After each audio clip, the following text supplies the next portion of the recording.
Saudara kita yang terbaring di rumah sakit hari ini, sayup-sayup suara azan dari masjid rumah sakit masuk ke telinganya. Dia menonton di televisi acara live solat Jumat, tapi saat itu dia hanya mampu terbujur kaku.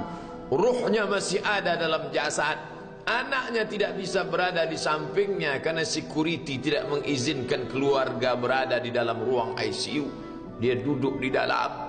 Suara terdengar, azan bersahutan, hayya 'alas salah, mari salat, hayya 'alal falah, mari menuju kemenangan. Dia hanya bisa meneteskan air mata. Kenapa? Kalau dulu dia waktu sehat sempat beribadah, penyesalannya tidak terlalu banyak. Tapi kalau di saat sehat walafiat tak sempat untuk menempelkan kening ke lantai, tak sempat melangkahkan kaki ke rumah Allah, tak sempat mendengarkan khutbah, maka tak ada duka di atas duka. Air mata yang meleleh tak dapat mengembalikan masa lalu. Lan tarji'al ayyamul lati madat, yang lalu tak dapat diulang kembali. Air mata darah menangis. Yang sakit tak akan sembuh, yang mati tak akan hidup. Penyesalan selalu datang di akhir perbuatan. Belum pernah orang menyesal sebelum perbuatan berlalu. Selalu penyesalan di akhir. Di saat itu penyesalan tak lagi bermakna. Apa kata mereka ketika melihat azab Allah? Rabbana, hai Tuhan kami, ya Rabb kami, absarna, mata kami sudah melihat azab, wa sami'na, telinga kami sudah mendengar suara tangisan, teriakan, pekikan di dalam neraka.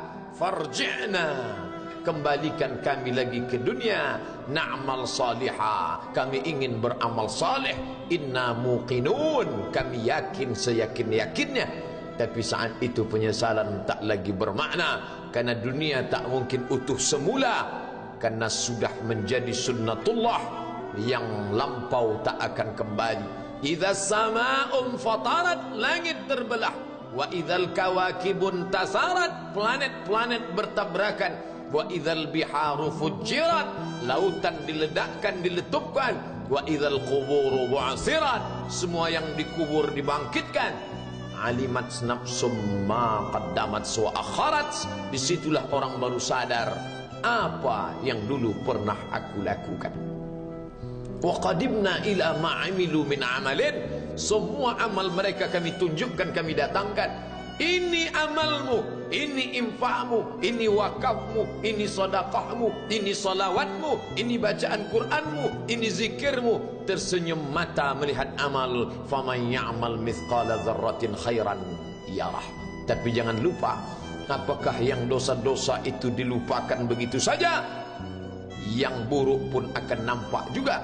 Faman ya'mal mithqala dzarratin syarran, sebesar ujung rambut, sebesar telapak kaki semut yang hitam, di atas batu yang hitam, di tengah malam yang kelam, di dalam samudra yang gelap, akan ditampakkan juga pada hari itu. Yauma tublas sarair, segala rahasia ditunjukkan, dan mata akan melihat dengan penglihatan yang nyata. Mulut tidak lagi bisa menjawab. Al-yauma nakhtimu ala afwahihim, hari itu mulut kami kunci, karena mulut itu yang dulu pandai mencari-cari alasan, bersilat lidah, maka hari itu lidah dikunci. Wa tukallimuna aydihim, tangan mereka kami buat bicara. Wa tashhadu arjuluhum, kaki bersaksi. Apa yang akan dibicarakan tangan, apa yang akan dipersaksikan kaki. Bima kanu yaksibun, semua yang pernah dilakukan di masa yang lalu.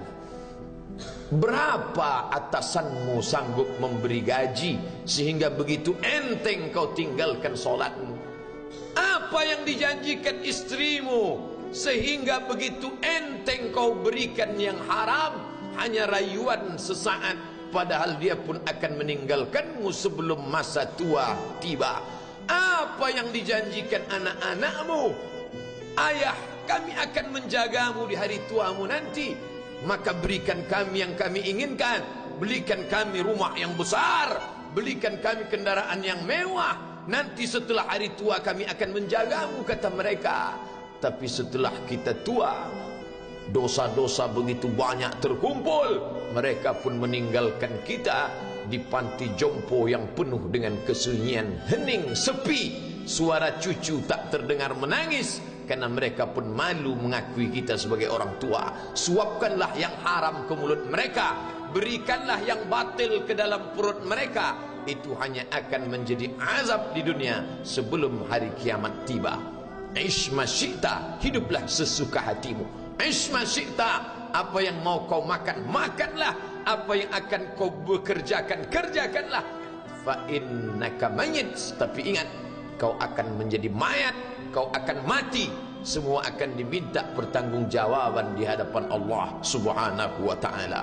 Hari ini orang boleh tertawa, hari ini orang boleh merasa dunia dia yang punya, tapi sampai masanya yang hijau akan berubah menguning, yang kuning akan mati, yang mati akan menjadi debu, yang debu ditiup angin hampa tak bermakna. Lalu apa yang akan dibawa menghadap Allah Subhanahu wa ta'ala? Amal saleh.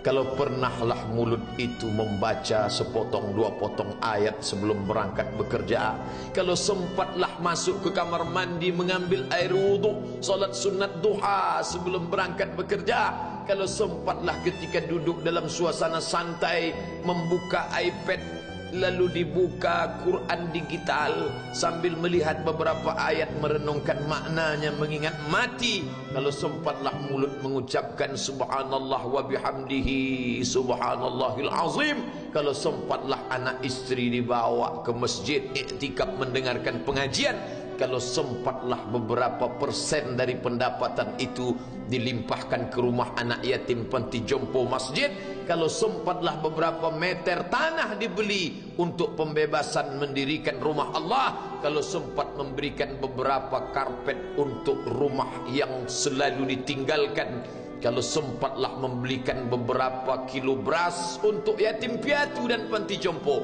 itulah yang akan menolong di hadapan Allah. Adapun rumah besar dengan beberapa semen, dengan beberapa busi yang banyak, semua akan menjadi tinggal kenangan. Mereka akan menjual, membagi-baginya. Tanah yang dulu harganya semeter 100.000 sekarang sudah menjadi 5 juta. Mereka akan bagi-bagi itu semua kepada ahli waris. Lalu kita hanya membawa 3 helai kain tipis yang tidak berjahit, dan itu semua menjadi milik orang. Kalau dulu mereka kita didik dengan pendidikan yang baik, di tengah malam mereka bangun menetes air matanya, lalu dia berdoa, Rabbighfirli wa liwalidayya warhamhuma kama rabbayani shaghira, seperti tetesan embun di tengah gurun Sahara yang panas. Kalau sempatlah mereka berdoa, Allahumma ighfir lahu warhamhu wa'afihi wa'fu anhu, maka mengalirlah air yang sejuk ke tenggorokan yang kering. Kalau sempatlah mereka membeli makanan, diundangnya anak yatim, diusapnya kepala, ya Allah, terimalah sedekahku ini untuk almarhum ayahku, almarhumah bundaku. Aku tak dapat membalas budi baik mereka, ya Allah, mereka sudah mendahului aku. Maka akan mengalirlah itu sebagai perlipur lara di tengah alam barzah sementara kiamat tiba. Tapi kalau mereka hanya dididik dengan keduniawian, dididik dengan kemewahan, disumbat mereka dengan materi, tak pernah diingatkan pada mati. Ketika kita mati, mereka pun juga akan mati perasaan ingatannya. Paling celaka lagi, mereka mengingat kita dengan mengantarkan bunga, mereka mengingat kita dengan pakaian hitam, mereka mengingat kita dengan suara musik, mereka mengingat kita dengan memajang foto kita besar-besar di dalam rumah. Dan itu hanya menjadi penghalang rahmat Allah turun, tidak berkesan sedikit pun. Mereka sedang menyangka kalau dinyanyikanlah lagu kesenangan kita, terobat rindu hatinya. Kalau dipajangnya foto kita, dilingkarkannya karangan bunga, puas rindunya. Padahal itu tidak membuat pengaruh apapun kepada kita di alam barzakh. Maka sayang, buatlah sayang yang mengingatkan sesudah mati. Kalau rindu, buatlah kerinduan yang membuat dia akan tetap mengalir sebagai satu amal sesudah kematian. Idza matal insan, kalau manusia mati, inqata'a. Dulu rajin membaca Quran, berhenti. Dulu rajin salat tahajud, berhenti. Dulu rajin menghatamkan segala yang baik-baik, berhenti. Tapi ada yang tetap mengalir. Di antara yang mengalir itu adalah shadaqatun jariyah. Sempat membelikan beberapa bungkus nasi. Nampak orang tua di panti jompo menyuap nasi itu, menggeletar tangan mereka karena usia lanjut, menetes air mata. Kita bukan sedang melihat orang tua, kita bukan sedang melihat orang lain. Saat itu kita sedang melihat potret diri kita 30 tahun yang akan datang. Di mana aku 30 tahun akan datang? Surga, kenikmatan yang luar biasa, tapi dia tidak akan dimasuki oleh orang yang biasa-biasa. Solat biasa, baca Quran biasa, zikir biasa, untuk mendapatkan yang luar biasa, maka itu bukan perimbangan ibadah yang fair.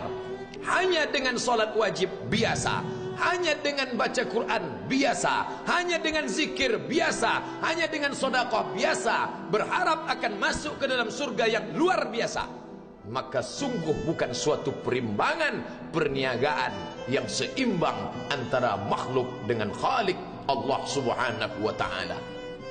Khutbah Jumat ini kembali mengingat kita, mengajak merenung bersama. Kita ini mau kemana? Di sini untuk apa? Yang kita bawa menghadap Allah itu apa? Apakah nama, jabatan, kebesaran, harta benda ikut menghadap Allah? Tidak. Dia akan tinggal menjadi puing-puing kenangan. Yang akan dibawa adalah amal saleh. Makanya kita selalu berdoa selesai wudu, Allahumma ja'alni minat tawabin waj'alni minal mutatahhirin.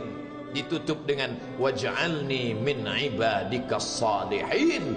Karena orang yang soleh lah yang selamat dari kerugian, yang lain rugi. Innal insan, semua manusia lafi khusrin, rugi. Yang kaya rugi, yang punya kuasa rugi, yang ganteng rugi, yang punya anak rugi, yang punya istri rugi.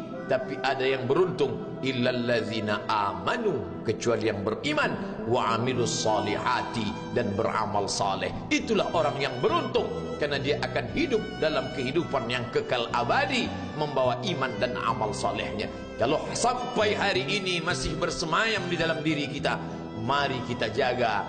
Dan kita berharap kepada Allah husnuzan, Allah menutup usia kita ini dengan husnul khatimah. Ketika itulah malaikat datang memanggil, menyambut, ya ayyatuhan nafsul mutmainnah, wahai jiwa yang tenang, irji'i ila rabbiki, kembalilah engkau kepada Tuhan Rabbmu, radiyatan mardiyah, engkau ridha kepada Allah, Allah pun ridha menerima engkau sebagai hambanya.